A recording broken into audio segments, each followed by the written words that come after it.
everybody, and welcome to a brand new episode of a new series called Featuring the Fabled. In this series, we're going to talk about tracks that shook the hard dance scene when they came out. I'm here with Alien T today. Can you tell us a little bit about what we're going to do today? Okay, guys. As she said, I'm Alien T, and today we're gonna talk about The Hammer of the Devil, which was a very big track for me. Yeah.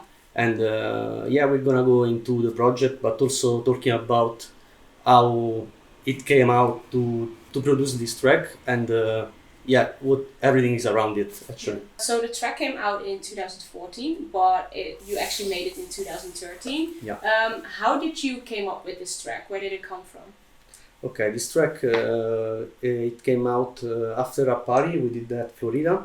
It was a DJ Detta birthday party, and it was happening, of course, every year in April, and was like one of the most funny party there because it's a birthday party and Detta is crazy guy, so we were all drinking and dancing. But in 2013 in particular, it happened that we were dancing on the floor, and they started the party actually in a strange way, because usually you start party with slower tracks and then you go into the fastest one. At that time, we were just they were playing like early rave stuff from the 90s, and of course there were the 909 kick drums with big bass, and you had a lot of pressure in your chest. And after they finished this set, they started to play music from that time, so 2013, and I started to miss this kind of pressure in my chest with bass. I was like, okay, maybe we are missing something in the music nowadays. So when I went back to the studio, I want to replace, I want to reproduce that kind of vibe, and also that kind of sound in the new music. The feeling again. Yes, exactly, that feeling. And also of course, I didn't want to make old school music. I want to make fresh music, but with that kind of old school sound, and that's why I actually then made the Hammer of the Devil in that way. Yeah. Did you expect it to be this big, this shocking when it came out? Yeah, at first time I was sure that it would be a big flop or a big success, and in the end it was really good, luckily. But I knew from the beginning that was a big to say it, big risk, exactly. It was a kind of also a challenge for me, but more a risk. But I was really happy to take the risk, because if you don't take the risk, then you never achieve something special, I guess. So and it paid off. So yeah, a lot. So that was really good for me, and I think also for the scene, because everybody in that period were just waiting for something a little bit different again. Yeah. Do you think this track had that impact on the scene, that something new was happening again? Yeah, I think so. I don't know why, but it shocked a little bit more the raw style scene than the hardcore scene. Of course, I had a lot of compliments from all the biggest producers, and also the people, the audience, about the track in the hardcore scene, but it worked really, really good in the raw style, which I was also a scene I was not following really much. Only knew a few names. I was really in love with the Hunter of the Dark from Madar, of course, and I didn't know much more actually, but I was really into hardcore scene, and I made that track like an hardcore track. Yeah. But in the end, worked really with the raw style scene. But also, I think it made some changes in the mind of some hardcore producer for sure. But they didn't really follow to produce slow tracks again, like was made in the past. I don't know why. Maybe that's why it works well in the raw style scene, right? Because it was a bit slower. Yeah. I think you said 150 BPM. Yeah. So 52. Yeah. Something like that. Yeah. So I think that was the reason, also because it was really dark and kind of a heavy track, so perfect for that kind of sound. And actually the summer of 2015, everywhere I was going or playing, or at that time I was living with Amnesis, that is also my best friend, and we were going all the summer season to festivals, and every time I was going into the Arrow style stage, they were playing that track. That's cool though. And it's like they looked at me, oh, I play your track, but actually they didn't know I was there. But every time they were playing Hammer of the Devil, so it was really cool.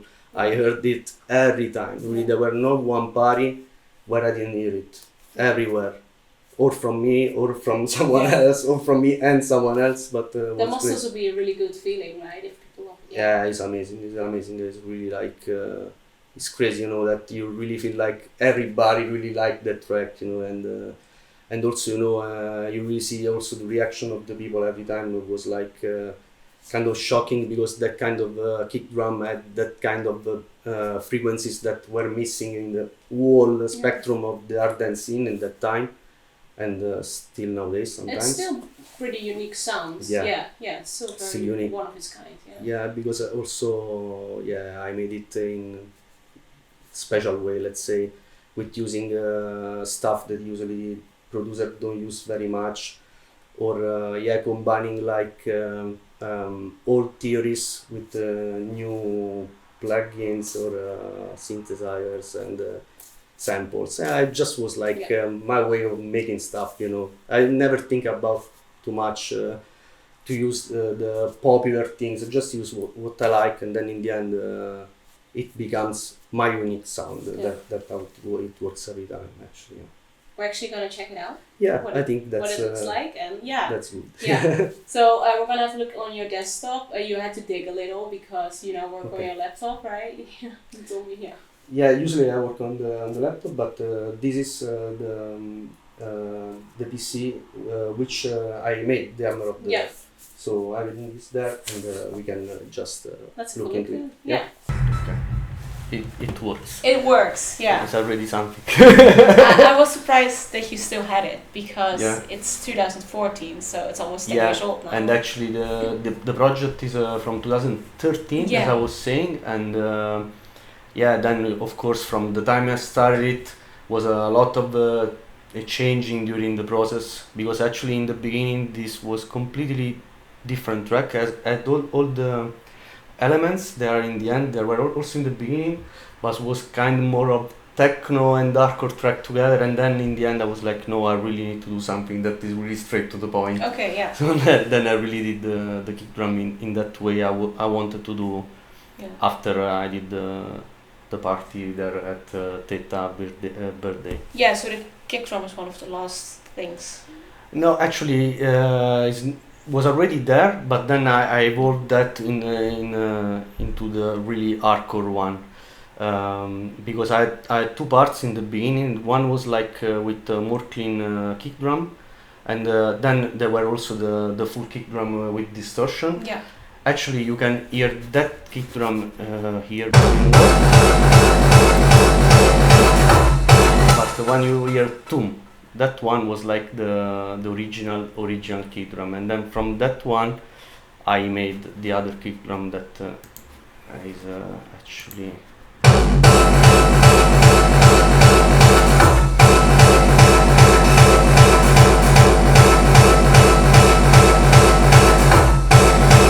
as you can see here, like is all these ones is all layers of kick drums. Yeah. And also on the channel strip I have like 12 channels, like all the red ones, which some of them go in red here. It's kind of a messy way how to make music, because of course I was not even very expert yet, but I just was going with the flow, and I used Hydra, and it's just nothing. Then you have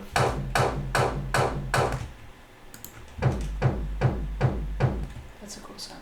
Yeah, a little bit more. This is a little more distorted. Wait, it's going all together. Wait, this was not alone. Now it's alone. And together is a.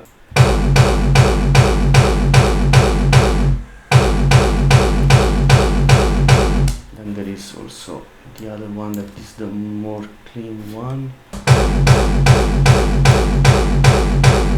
actually this one. This was the original one. This one was the first one. Yeah. Because I had this kick drum and there were like a bass under it. Mm-hmm. And in the beginning the track was not triplet tracks, but was like straight 4/4. And then in the end I changed everything and then it became like this. Yeah. And that worked out for you. Yes. Do you think if you would make a track like this now, would you change anything looking back? No. For me this track is really like is right in this way. I don't want to say perfect because there is no perfect track. No. But it's really right in this way. Also, when I did this, a lot of the kick drums in general were completely different made, and like someone was saying, I think maybe if you would use this kind of new kick drum, it would be better under the track. But I thought, no, that's completely wrong, because I think the fact that made this track really becoming what it became is especially the kick drum that was sounding in that way. And I did it like with Hydra. That, as I showed you before, is this WST. But the way I did it, actually I want to reproduce more a 909 kind of kick drum. And actually, it's strange, because if you want that kind of sound, you just use the 909 because it's the only way how to make it. But I don't know why I started with this, and I had in mind like a few kick drums of the past. Like when I was starting this, the distortion was making me thinking about Peel Driver, Apocalypse Never, which is not the same kick drum. It's completely different, but I don't know why I was thinking about it, and so maybe the feeling was just bringing me to something like this, and then of course I didn't want to make like just a kick drum like in the past, so in the end, as you can hear,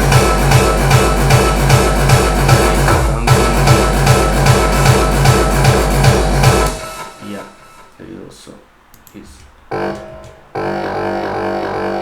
it's just like a kind of how you call it, bass, and it's a bit reverby, and I feel like it's it's like a wavetable bass that you can do. At that time I did with Massive. Right now people use much more Serum for this kind of sounds, and this was the first time I was doing a kick drum together with this kind of wavetable sound, because that was basically the part that was making the sound a little bit fresher.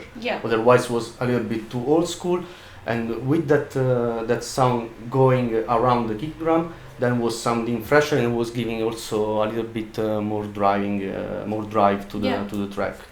Actually, usually when I combine these kind of sounds together nowadays, I make sure that they end up in the same master channel. So they become really one sound. But in this case I didn't do like that. I just put the kick drum separate to that, because it was sounding already in the way I wanted, so it was good like that. And you also have that vocal, you recorded that, right? Yes, exactly. Because when I listening to it, I was wondering where it's from, right? Because usually vocals are either they're recorded or they're from something. But you recorded this. I did it. Yeah.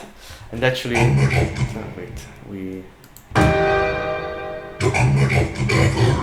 when I recorded this one, was not triplet like this, like the hammer of the devil, but was like more the hammer of the devil, like that, with that kind of rhythm. Then of course I had to make it triplet, but was completely the same sound. And the funny thing is that usually when I record vocals for my track, it's always a day after that I had the party. Because when I'm like kind of hungover, my throat becomes so big, I don't know. And so I just take the microphone and I record it, and it sounds really big. Really cool, and I do it, and that what happened with that track. I don't remember if Probably I recorded the track, the vocal the day after the Theta B day already. So immediately after. Yeah, because I was like, I no, or maybe it was another time, because probably I had already the sound, like the one that drops on the. That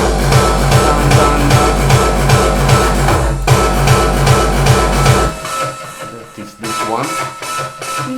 And because this sound is just like going on the kick drum like this, I was thinking is like an hammer, you know. Yeah. So the hammer of the devil, because the atmosphere was already kind of very dark and scary, kind of scary. So that's where the name come from. Yeah. Yeah. The hammer of the devil was because of that, because there is this sound that just hammering all the time, dun dun dun dun.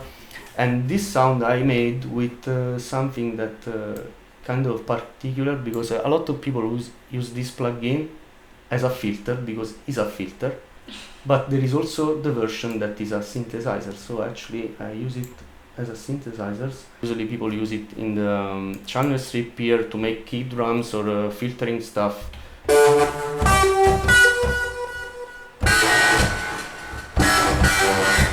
And when you do like two notes together, because it's like distorted and there's kind of resonation, it makes this kind of weird sound. Yeah. So you know, it's like this, because it's just like on G, it's like 1, 2, 3 different.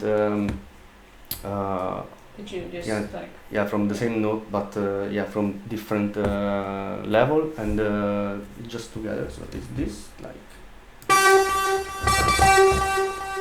I should even or down, so it's like this. That's the sound. So I made it like that because I was like playing with the sound. I liked it already by itself, and then I just tried to play more notes together. I was like, oh wow, like this is really, really crazy. Then of course in the end the sound was also when we were in the Trackstone studio, it went into the studio, and Max at that time had also a lot of outboards there. I don't remember what he used precisely, but also the sound was re-affected with something analog outside, so in the end it was something a little bit bigger. But yeah, that's how I did it. Yeah. But what is your favorite part of the track? Do you have a favorite part? Yeah, in general I like all the parts, because also I made it like thinking about different tracks of the past. You know, in the central breakdown you can clearly hear like Atmosphere and like Slave to Rave by Marca Cartipane. But my favorite part, I think, is really the intro, because this part, because from here, you really have that feeling that something scary and dangerous is gonna happen, you know. And then the first drop.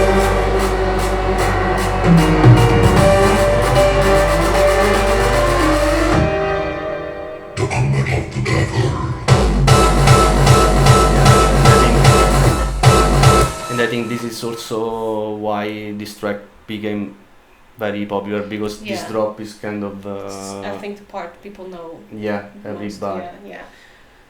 What do you think made it so popular? Obviously, it's the track, but was it also the timing and?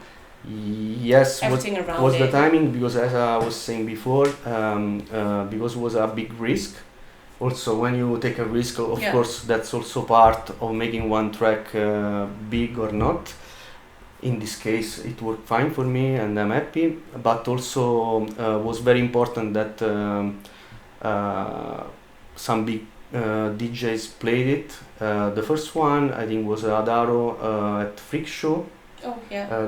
In the end of 2014, and when he played the track, then I was riding with him, and he told me, man, it's crazy, everybody were asking me what was that track. They were thinking it was my track, but I was saying it was yours, and he told me it's something that almost never happened, that all the DJs really come to us for that specific track. So already there I understood that okay, maybe this track is gonna be really really big. And then of course there were hard bass a few months later, and it was the Red team with Radical Redemption, Warface, and Titan. And Titan played the track, and also there was crazy. People were really going crazy, and from that moment I think really all the raw style DJs started to play that track. Also was featured in a few podcasts by raw style DJs, and then also Katsuki put it like the hardest record in the world, these kind of things. So then became very popular. So I think that also one of the reason why it became picked up. Really big. And then till the summer season, where, as I told before, I heard it everywhere. And it was actually that what happened. Did it also have an effect on you, on your career? In one way, yes. Like because after I did this track, I got really recognized from the whole scene, especially the producers and the DJs from, especially also the one back in the time. They were telling me that they really loved the track. They were kind of impressed because nobody was expecting something like that from me, especially that was kind of new name still. And so I got a lot of respect because of that. And of course also I got more recognized by the audience, but actually booking wise didn't make a big difference. Actually from that time I kind of maybe because other people were playing it so much, like as you said, people were thinking exactly. It was strange because actually I had this the world record was complete and ready to be released some months before I moved here to the Netherlands, because I moved here to the Netherlands in 2014 in October, and I played the Hammer of the Devil for the first time at Cubase in September.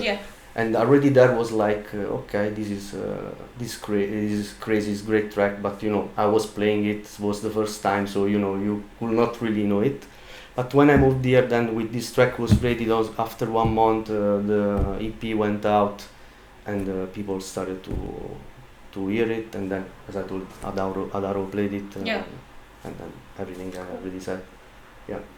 So first of all, thank you so much for having me and showing everyone this. It's really cool. I think the conclusion we can make is, first of all, it's just a good fucking track. And second of all, the timing was important too in this case.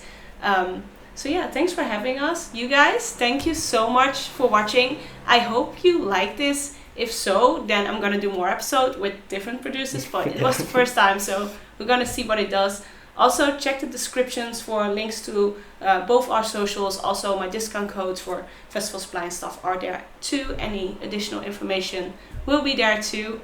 Is there anything you want to add, want to say to the people watching? I just want to say thanks to everybody. I hope it will be interesting and entertaining for you guys. Maybe there is something that can inspire you to do something game-changing for the future. That something we need in art dance scene in general right now. So I see you on the dance floor next time. And thank you, Alena, for coming. Of course. It was a very nice experience. Maybe in the future for another track. Definitely. Let's do that. Okay, thanks for watching. Like and subscribe, and of course check the description. Bye bye. Bye bye, guys.